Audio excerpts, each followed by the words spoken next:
世界征服を再開しましょう。前回、最後の挨拶をしていた後ろで、蛮族に襲撃されていましたね。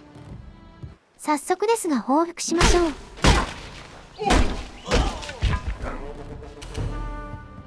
楽勝です。やはり、都市防衛のため、いくつかのユニットを配備した方がいいですね。アルマゲドンカウンタが上昇するごとに、蛮族が跋扈する世紀末になります。ちゃんと備えておきましょう。アルマゲドンカウンタ上昇時の効果を、今のうちに教えてください。まず、30までは実害はありません。30を超えると世界が荒廃し始め、生物ユニットに死ダメージを与えます。土地も地獄の侵食が発生、資源もカミソリソウやカエルに変化します。40から90まで行くと、魔の蛮族が出現しますが、これが一騎当選の強さです。まさしく、一体のためだけに軍隊を動かさないと勝てません。そしてそれ以上になると、それは、後のお楽しみにしましょう。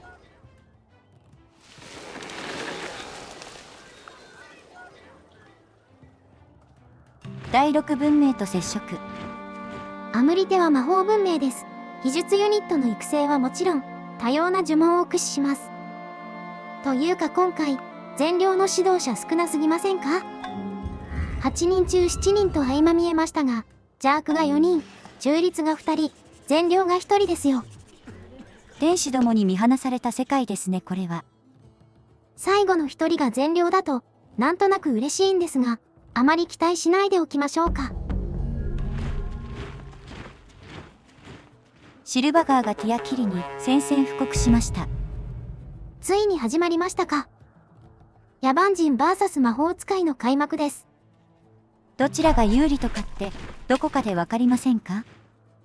相対的なものになりますが、私たちから見て、どちらの文明が、より戦力が充実しているかは見えますよ。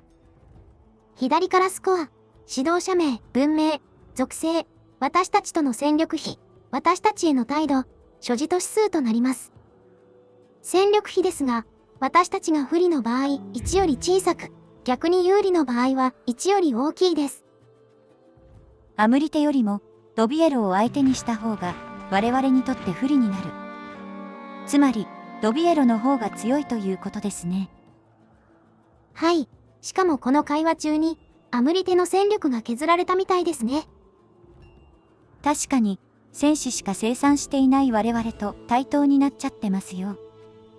宣戦布告からの衝撃で、いくつかのユニットが壊滅したのでしょう。もしかして我々って貧弱なのでは？実はそうなんです。文化圏が接触しているノービアイ、ラーナは戦争屋ではないと思いますが、備えておくに越したことはありませんね。第7文明と接触。爆速で閉じてて草。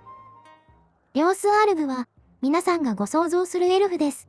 善良な指導者もいるんですが、今回は中立指導者ですね。ラーナ君たった一人の善良とかかわいそう。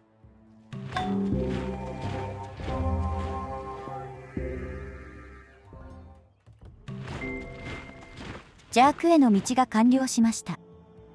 社会制度、普及の宮廷が解禁されたので採用します。前回お話しした通り、次は詐欺を研究します。しました。カットした中で何か目新しいことはありましたか？ドビエロ VS アムリテ戦争が終結したことと、私たちの持つ技術をよこせと、3カ国から脅迫を受けたくらいですかね。他にも、技術交換で弓術をもらったりはしました。さて、次はいよいよ資料術に着手します。早速、詐欺の技術で解禁された地下評議会に所属しましょう。これだけですか？そうです。しばらくすると、このようなポップアップが出てきますので、全力で自分を推薦しましょう。議事長になれるなら、神頼みでも何でもします。さらに数ターン経過すると、結果発表が出ます。やったー！おめでとうございます。長々と引っ張ってきましたが、ここまで来たらあと一歩です。議事長となった場合、いくつかの案から選択することができるのですが、結構あるんですね。これを提案します。奴隷取引？あ、さあ船長さん。船長さんだけがいつも友好的で、とっても感謝しているんです。裏で戦争勃発しているんですが。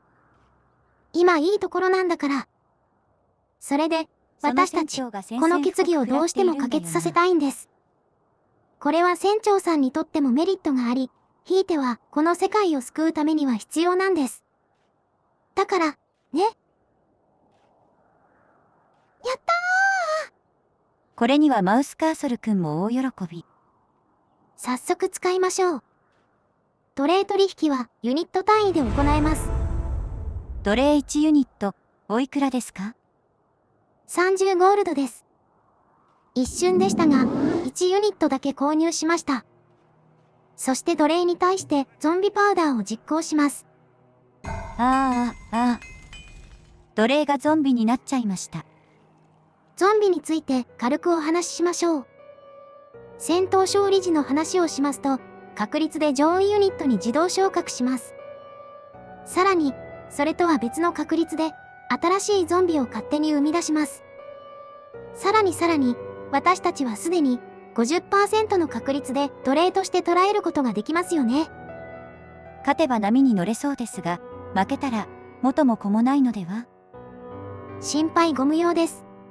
戦闘に負けても爆発して、周囲の複数ユニットにダメージをまき散らします。えげつない。これでゾンビを生み出す手順が確立されました。揃えていきましょう。というわけで、ひとまず40ユニット近く生産しました。どこからそんなお金が？技術とゴールドの交換を積極的にしました。目先の技術で相手を釣るなんて、邪悪らしいですね。この間に起きたイベントとして、既存文明の滅亡と新文明の出没があります。まず、ヨースアールブが、この大陸から消滅しました。見せ場、ありませんでしたね。次に、新文明についてご説明します。今回は8人で開始したのでは？そうなんですが、特定の技術を進めることで召喚できるのです。今回お呼ばれしたのは、ゾスのハイドラさん。ゾスは、深海に眠っていた深き者どもであり、いわゆるクトゥルフです。ゲーム開始のオプションでチェック入れてましたね。ゾスは、今のところ、私たちにちょっかいをかけてこないので、無視しておきましょう。ゾスは除外するとして、私たちが振り上げたこの拳は、誰の頭に下ろされるんですか？ノービアイです。第一に、彼らは、スコアでトップを走っており、軍事面で見ても、私たちと同等の戦力を持っています。野放しにすると手がつけられない可能性があります。今のうちに引きずり下ろしましょう。第2に、彼からの外交態度がラーナと比較してちょくちょく悪い時があります。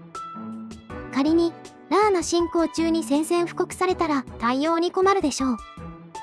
第3に、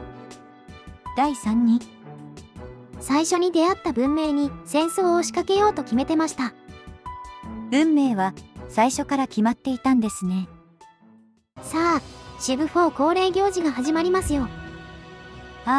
やっと言える。貴公の首は柱に吊るされるのがお似合いだ。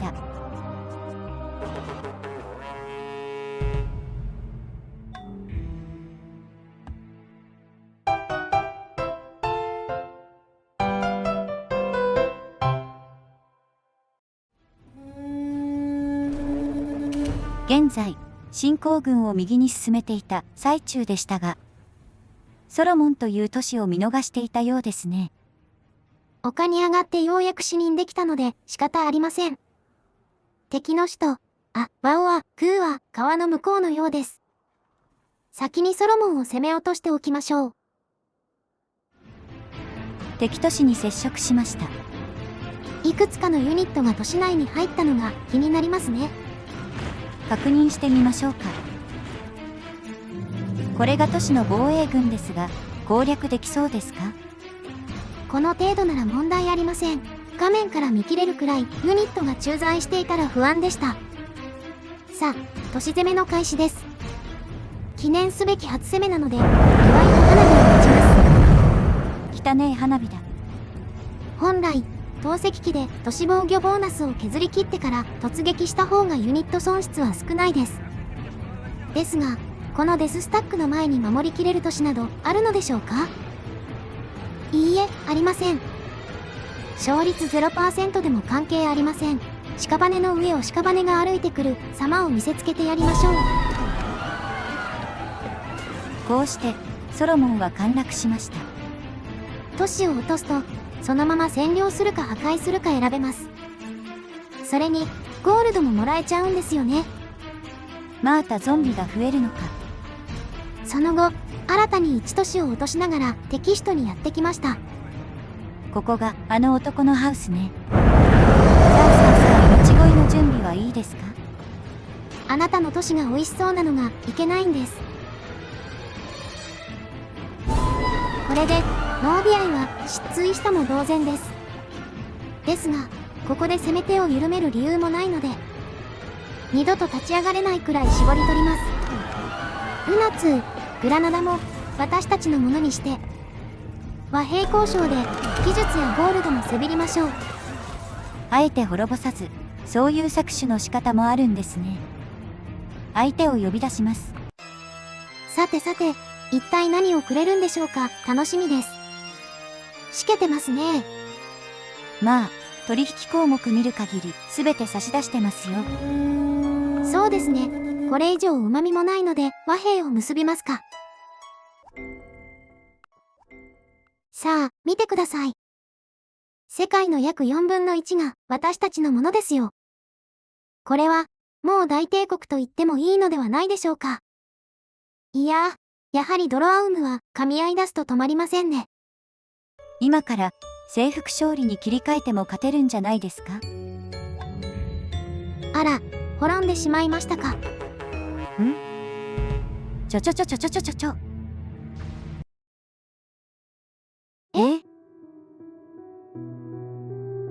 ドビエロが私たちに宣戦布告？そんなバカな。